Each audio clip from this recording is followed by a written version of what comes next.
اسرائیل کا ایک شخص تھا جس نے زندگی بھر کوئی نیکی نہیں کی تھی، ساری زندگی اللہ کی نافرمانیاں کی تھی اور مرتے ہوئے ایک عجیب و غریب وصیت بھی کی، لیکن پھر بھی اللہ نے اسے بخش دیا۔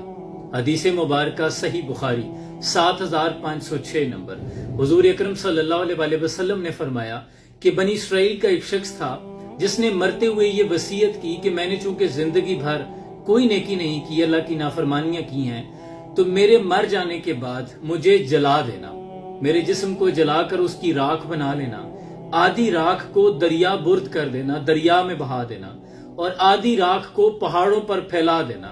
تاکہ اللہ نے اگر مجھ پر قابو پا لیا تو مجھے ایسا سخت عذاب دے گا جو اس نے آج تک کسی کو نہیں دیا ہوگا۔ لیکن وہ ذات تو کل شین قدیر ہے، وہ جب کسی چیز کے کرنے کا ارادہ کرتا ہے تو فرماتا ہے کن ہو جا فیکون، وہ ہو جاتی ہے۔ اللہ نے پانی کو حکم دیا تو پانی نے اس کی راکھ کو جمع کر دیا، اللہ نے پہاڑوں کو حکم دیا تو خشکی نے اس کی راکھ کو جمع کر دیا، اللہ نے اس کو اپنے سامنے کھڑا کر دیا اور پوچھا کہ اے بندے تو نے ایسا کیوں کیا؟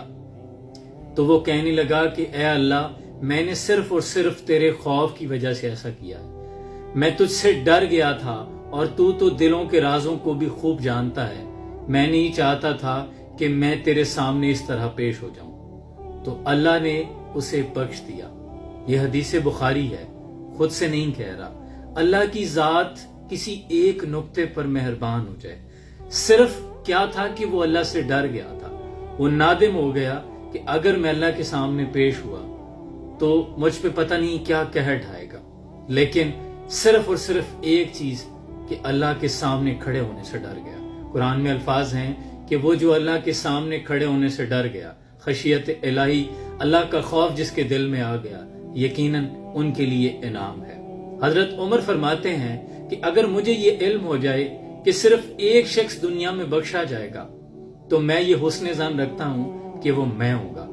لیکن اگر مجھے یہ علم ہو جائے کہ پوری دنیا میں صرف ایک شخص کو اللہ عذاب دے گا تو پھر میں اللہ کے خوف سے اتنا ڈرتا ہوں کہ میں سمجھتا ہوں کہ شاید وہ میں ہوں گا۔ یعنی ہر وقت اللہ کی رحمت سے پر امید اور اس کے سامنے کھڑے ہونے سے